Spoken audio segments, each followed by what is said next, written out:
श्री गणेशाय नमः। ओम नमो भगवते वासुदेवाय नमः। दोस्तों, बृहस्पतिवार का दिन भगवान विष्णु को समर्पित है। कहते हैं कि जो व्यक्ति हर गुरुवार को भगवान विष्णु की पूजा करता है और गुरुवार की कथा सुनता है, गुरु बृहस्पति और भगवान विष्णु की कृपा से उनकी सभी परेशानियां दूर हो जाती है। लेकिन गुरुवार की व्रत कथा और पूजा के कुछ नियम हैं जिनका बड़ी ही सावधानी से पालन करना चाहिए। गुरुवार व्रत पूजा कथा में कई ऐसी बातें बताई गई है जिन्हें मनुष्य को ध्यानपूर्वक अपनाना चाहिए। कहते हैं कि जो व्यक्ति श्रद्धा भाव से गुरुवार को भगवान विष्णु की पूजा करता है और गुरुवार व्रत की कथा कहता और सुनता है, उसकी गरीबी और कष्ट को भगवान विष्णु दूर कर देते हैं। जीवन में सुख समृद्धि के लिए गुरुवार के दिन आप भी इस गुरुवार व्रत कथा को सुने। बृहस्पतिवार के दिन सूर्योदय से पहले उठे और नित्य कर्म से निवृत्त होकर पीले रंग के वस्त्र पहने। इसके बाद पूरे घर में गंगा जल छिड़के। इसके बाद पूजा घर में श्री हरि विष्णु की मूर्ति या चित्र स्थापित करें। फिर पीले रंग के गंध पुष्प और अक्षत चढ़ाए। इसके बाद चना गुड़ और मुनक्का चढ़ाकर विधि विधान से पूजन करें। इसके बाद व्रत की कथा पढ़े। कथा पढ़ने के बाद केले के पेड़ में जल चढ़ाए। तो चलिए दोस्तों, हम श्रवण करें बृहस्पतिवार व्रत कथा। तो प्रेम से बोलो बृहस्पति महाराज की जय। दोस्तों, प्राचीन समय की बात है। भारतवर्ष में एक राजा राज्य करता था। वह बड़ा प्रतापी और दानी था। वह नित्य गरीबों और ब्राह्मणों की सेवा सहायता करता था। वह प्रतिदिन मंदिर में भगवान दर्शन करने जाता था, लेकिन यह बात उसकी पत्नी को अच्छी नहीं लगती थी। वो ना ही पूजन करती थी और ना ही दान करने में उसका मन लगता था। एक दिन राजा शिकार खेलने वन को गए हुए थे, तो रानी और दासी महल में अकेली थी। उसी समय बृहस्पति देव साधु के वेश में राजा के महल में भिक्षा के लिए गए और भिक्षा मांगी, तो रानी ने भिक्षा देने से मना कर दिया। रानी ने कहा कि हे साधु महाराज, मैं तो दान पुण्य से तंग आ गई हूँ। इस कार्य के लिए मेरे पतिदेव ही बहुत है। अब आप ऐसा कृपा करें कि सारा धन नष्ट हो जाए तथा मैं आराम से रह सकूं। साधु ने कहा कि देवी, तुम तो बड़ी अजीब हो। धन और संतान से कौन दुखी होता है? इसकी तो सभी कामना करते हैं। पापी भी पुत्र और धन की इच्छा करते हैं।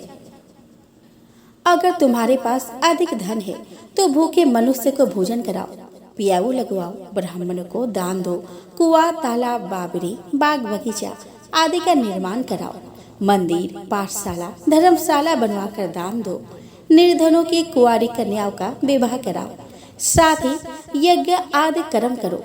अपने धन को शुभ कार्यों में खर्च करो। ऐसा करने से तुम्हारा नाम परलोक में सार्थक होगा एवं स्वर्ग की प्राप्ति होगी। लेकिन रानी पर उपदेश का कोई प्रभाव न पड़ा। वह बोली कि महाराज, मुझे ऐसे धन की आवश्यकता नहीं जिसको मैं अन्य लोगों को दान दूं, जिसको रखने और संभालने में ही मेरा सारा समय नष्ट हो जाए। अब आप ऐसी कृपा करें कि सारा धन नष्ट हो जाए तथा मैं आराम से रह सकूं। साधु ने उत्तर दिया कि यदि तुम्हारी ऐसी इच्छा है तो जैसा मैं तुम्हें बताता हूँ तुम वैसा ही करना। बृहस्पतिवार को घर को गोबर से लिपना, अपने केसों को पीली मिट्टी से धोना, राजा से कहना कि वह बृहस्पतिवार को हजामत बनवाए, भोजन में मांस मदिरा खाना और कपड़ा धोबी के यहाँ धुलने डालना।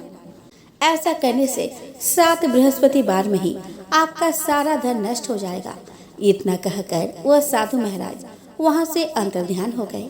इसके बाद रानी ने वही किया जो साधु ने बताया था। 3 बृहस्पतिवार ही बीते थे कि उसका समस्त धन संपत्ति नष्ट हो गया और भोजन के लिए राजा रानी तरसने लगे। तब एक दिन राजा ने रानी से कहा कि तुम यहाँ पर रहो, मैं दूसरे देश में चाकरी के लिए जाता हूँ, क्योंकि यहाँ पर मुझे सभी मनुष्य जानते हैं, इसीलिए कोई कार्य नहीं कर सकता। देश चोरी परदेश भीख बराबर है। ऐसा कहकर राजा परदेश चला गया। वह जंगल को जाता और लकड़ी काट कर लाता, शहर में बेचता। इस तरह जीवन व्यतीत करता। इधर राजा के बिना रानी और दासी दुखी रहने लगी। किसी दिन भोजन मिलता और किसी दिन जल पीकर ही वो रह जाती। एक समय जब रानी और दासियों को 7 दिन बिना भोजन के रहना पड़ा, तो रानी ने अपने दासी से कहा कि हे दासी, पास ही के नगर में मेरी बहन रहती है, वह बड़ी धनवान है, तो उसके पास जा और 5 सेर बेझर मांग के ले आ, ताकि कुछ समय के लिए थोड़ा बहुत गुजर बसर हो जाए। दासी रानी के बहन के पास गई। उस दिन बृहस्पतिवार था। रानी का बहन उस समय बृहस्पतिवार की कथा सुन रही थी।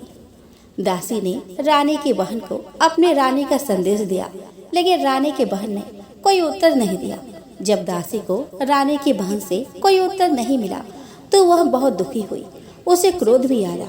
दासी ने वापस आकर रानी को सारी बात बता दी। सुनकर रानी ने कहा कि दासी, इसमें उसका कोई दोष नहीं है। जब बुरे दिन आते हैं तब कोई सहारा नहीं देता। अच्छे बुरे का पता विपत्ति में ही लगता है। जो ईश्वर की इच्छा होगी वही होगा। यह सब हमारे भाग्य का दोष है। यह सब कहकर रानी ने अपने भाग्य को कोसा। उधर रानी की बहन ने सोचा कि मेरी बहन की दासी आई थी, लेकिन मैं उससे नहीं बोली, इससे वह बहुत दुखी हुई होगी। कथा सुनकर और पूजा समाप्त कर वह अपने बहन के घर गई और कहने लगी कि हे बहन, मैं बृहस्पतिवार का व्रत कर रही थी। तुम्हारी दासी गई, लेकिन जब तक कथा होती है तब तक ना उठते हैं और ना ही बोलते हैं, इसलिए मैं नहीं बोली। कहो, दासी क्यों गई थी? रानी बोली कि बहन, हमारे घर अनाज नहीं था। ऐसा कहते कहते रानी की आंखें भर आई। उसने दासिया समेत 7 दिन तक भूखा रहने के बाद भी अपने बहन को बता दी। इसीलिए मैंने दासी को तुम्हारे पास 5 सेर बेजल लेने के लिए भेजा था। रानी की बहन बोली कि बहन देखो, बृहस्पति देव सबकी मनोकामना पूर्ण करते हैं। देखो, शायद तुम्हारे घर में अनाज रखा हो। पहले तो रानी को विश्वास ही नहीं हुआ, परंतु बहन के आग्रह करने पर उसने दासी को अंदर भेजा। दासी घर के अंदर गई तो वहां पर उसे एक घड़ा बेझर से भरा मिला। उसे बड़ी हैरानी हुई। उसने बाहर आकर रानी को बताया। दासी रानी से कहने लगी कि हे रानी, जब हमको भोजन नहीं मिलता तो हम व्रत ही तो करते हैं, इसीलिए क्यों ना इनसे व्रत और कथा की विधि पूछ ली जाए। हम भी व्रत किया करेंगे। दासी के कहने पर रानी ने अपने बहन से बृहस्पतिवार व्रत के बारे में पूछा। उसके बहन ने बताया कि बृहस्पतिवार के व्रत में चने की दाल, गुड़ और मुनक्का से विष्णु भगवान का और केले के वृक्ष के जड़ में पूजन करें और दीपक जलाए और कथा सुने। उस दिन एक ही समय भोजन करें। भोजन में पीले खाद्य पदार्थ का सेवन जरूर करें। इससे गुरु भगवान प्रसन्न होते हैं और अन्य, पुत्र और धन का वरदान देते हैं। साथ ही सभी मनोकामनाएं पूर्ण करते हैं। व्रत और पूजन की विधि बताकर रानी की बहन अपने घर लौट आई। रानी और दासी दोनों ने निश्चय किया कि बृहस्पति देव भगवान के पूजन वो जरूर करेंगे। 7 रोज बाद जब बृहस्पतिवार आया तो उन्होंने व्रत रखा। गुड़ साल में जाकर चना और गुड़ बीन लाई और उसकी दाल से केले की जड़ तथा विष्णु भगवान का पूजन किया। अब पीला भोजन कहाँ से आए? दोनों बड़ी दुखी हुई, परंतु उन्होंने व्रत किया था, इसीलिए बृहस्पति देव भगवान प्रसन्न थे। एक साधारण व्यक्ति के रूप में वे 2 थालों में पीला भोजन लेकर आए और दासी को देकर बोले कि हे दासी, यह भोजन तुम्हारे और तुम्हारी रानी के लिए है, इसे तुम दोनों ग्रहण करना। दासी भोजन पाकर बहुत प्रसन्न हुई। उसने रानी से कहा कि चलो रानी जी, भोजन कर लो। परंतु रानी को भोजन आने के बारे में कुछ भी पता ना था, इसलिए उसने कहा कि जा तू ही भोजन कर ले, क्योंकि तू व्यर्थ में हमारी हंसी उड़ाती है। तब दासी ने कहा कि एक व्यक्ति भोजन दे गया है। तब रानी ने कहा कि वह व्यक्ति तेरे लिए ही भोजन दे गया है, तू ही भोजन कर। तब दासी ने कहा कि वह व्यक्ति हम दोनों के लिए 2 थालों में सुंदर पीला भोजन दे गया है, इसलिए मैं और आप दोनों ही साथ साथ भोजन करेंगे। यह सुनकर रानी बहुत प्रसन्न हुई और दोनों ने गुरु भगवान को नमस्कार कर भोजन किया। उसके बाद से वे प्रत्येक बृहस्पतिवार को गुरु भगवान का व्रत और पूजन करने लगी। बृहस्पति भगवान की कृपा से उनके पास धन हो गया, लेकिन रानी फिर पहले की तरह आलस्य करने लगी। तब दासी बोली कि देखो रानी, तुम पहले भी इस प्रकार आलस्य करती थी। तुम्हें धन के रखने में कष्ट होता था, इस कारण सभी धन नष्ट हो गया। अब गुरु भगवान की कृपा से धन मिला है तो फिर तुम्हें आलस्य होता है। बड़ी मुसीबतों के बाद हमने यह धन पाया है, इसीलिए हमें दान पुण्य करना चाहिए। अब तुम भूखे मनुष्य को भोजन कराओ, पियायु लगवाओ, ब्राह्मणों को दान दो, कुआं, तालाब, बावड़ी और बाग बगीचे आदि का निर्माण कराओ, मंदिर, पाठशाला और धर्मशाला बनाकर दान दो, निर्धनों की कुंवारी कन्याओं का विवाह कराओ, साथ ही यज्ञ आदि कर्म करो और अपने धन को शुभ कार्य में खर्च करो, जिससे तुम्हारे कुल का यश बढ़े और स्वर्ग प्राप्त हो और पितर प्रसन्न हो। दासी की बात मानकर रानी शुभ कर्म करने लगी। उसका यश बढ़ने लगा। एक दिन रानी और दासी आपस में विचार करने लगे कि ना जाने राजा किस दशा में होंगे। उनकी कोई खोज खबर भी नहीं है।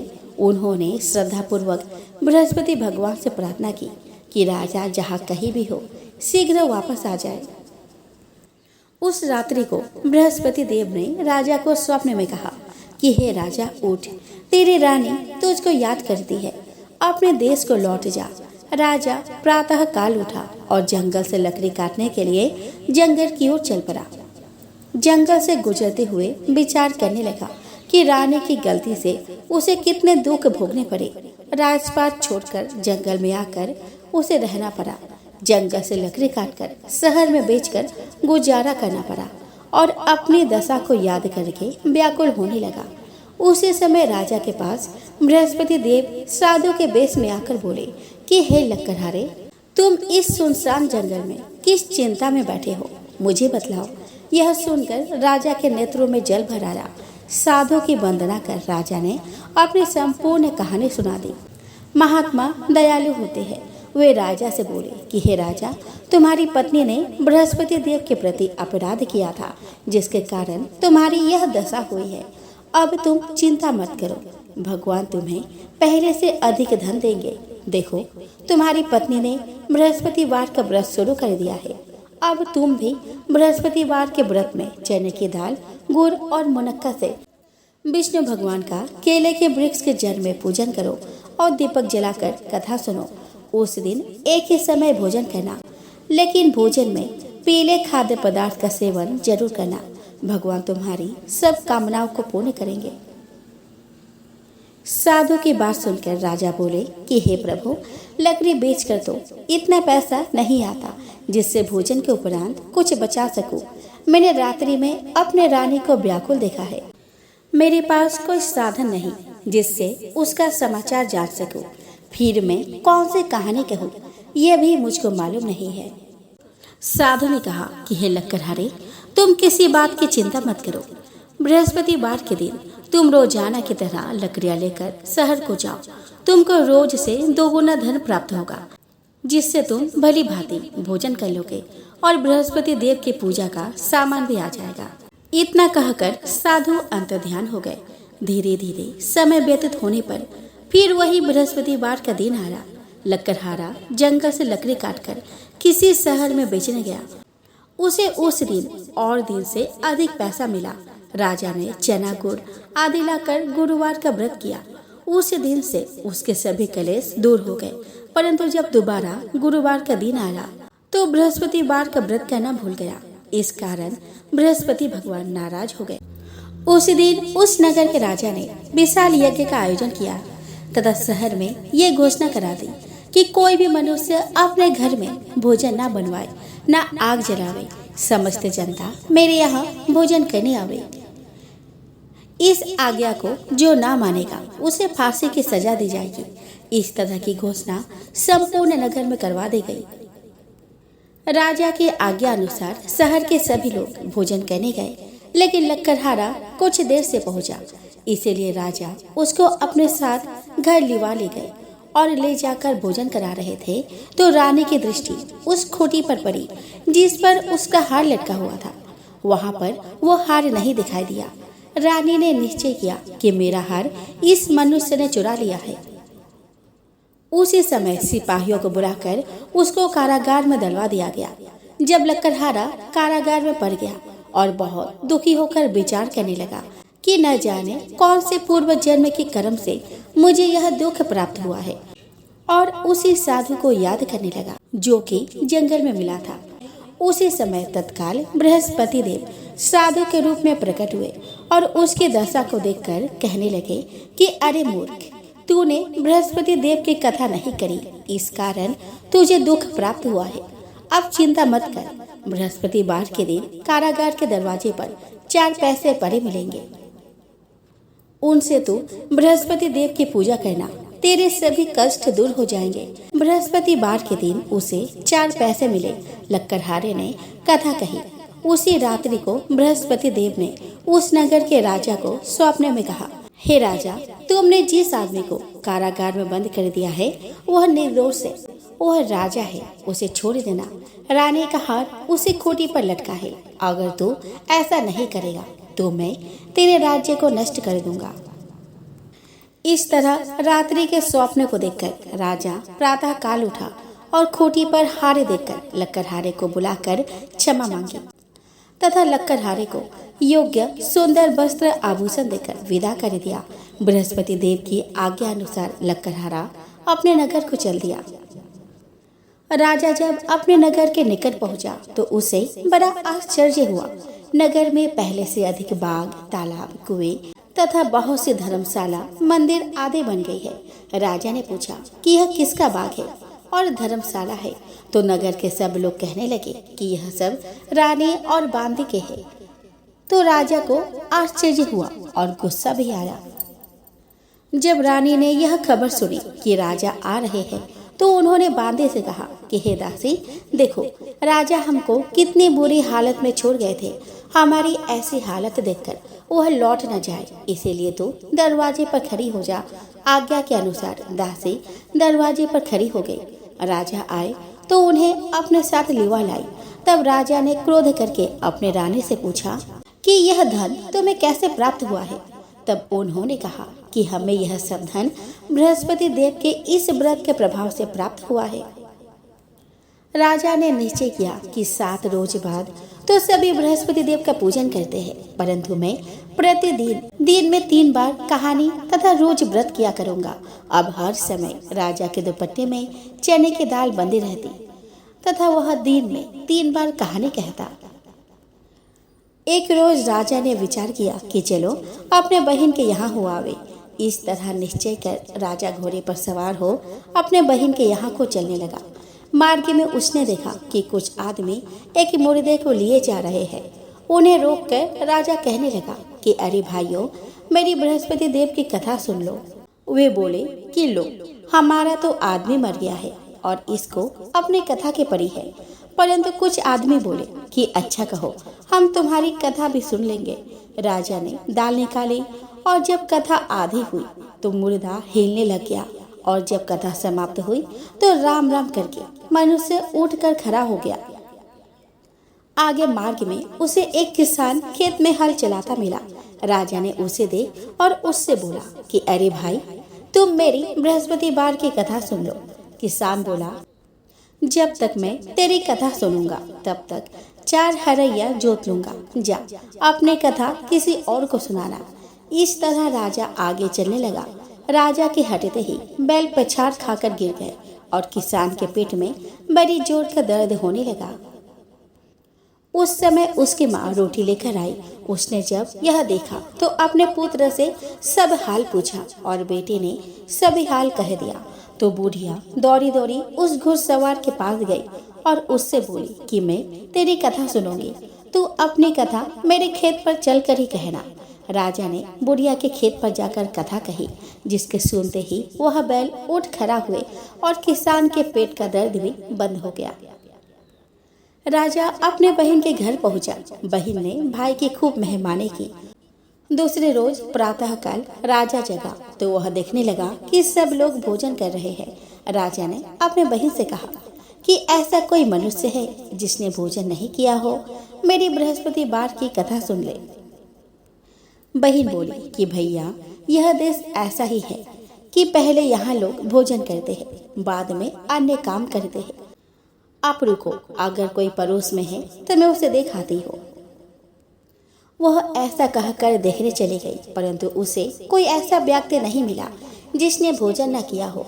अतः वह एक कुम्हार के घर गई जिसका लड़का बीमार था। उसे मालूम हुआ कि उनके यहाँ 3 रोज से किसी ने भोजन नहीं किया है। रानी ने अपने भाई की कथा सुनने के लिए कुम्हार से कहा और वह तैयार हो गया। राजा ने जाकर बृहस्पतिवार की कथा कही, जिसको सुनकर उसका लड़का ठीक हो गया। अब तो राजा की प्रशंसा होने लगी। एक रोज राजा ने अपने बहन से कहा कि हे बहन, हम अपने घर जाएंगे, तुम भी तैयार हो जाओ। राजा के बहन ने अपने सास से कहा तो सास ने कहा कि हाँ चली जा, परंतु अपने लड़कों को मत ले जाना, क्योंकि तेरे भाई के कोई औलाद नहीं है। बहन ने अपने भैया से कहा कि हे भैया, मैं तो चलूंगी, पर कोई बालक नहीं जाएगा। राजा बोला कि जब कोई बालक ही नहीं चलेगा तब तुम ही क्या करोगी।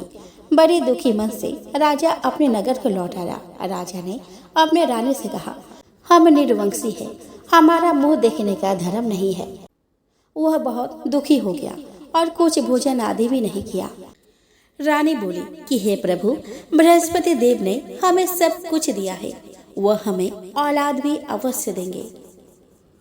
उसी रात को बृहस्पति देव ने राजा से स्वप्न में कहा कि हे राजा, उठ, सभी सोच त्याग दे, तेरी रानी गर्भ से है।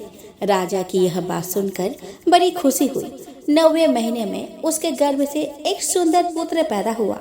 तब राजा बोला कि हे रानी, स्त्री बिना भोजन के रह सकती है, पर बिना कहे नहीं रह सकती। जब मेरी बहन आवे तो मुझसे कुछ मत कहना। रानी ने सुनकर हाँ कर दिया।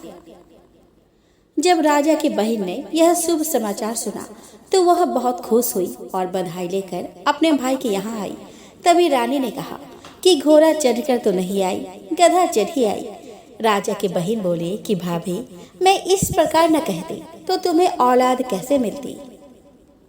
बृहस्पति देव ऐसे ही है, जैसे जिसके मन में कामनाएं हैं सभी को पूर्ण करते हैं। जो सद्भावना पूर्वक बृहस्पतिवार का व्रत करता है एवं कथा पढ़ता है अथवा सुनता है, दूसरों को सुनाता है, बृहस्पति देव उसके सभी मनोकामनाएं पूर्ण करते हैं।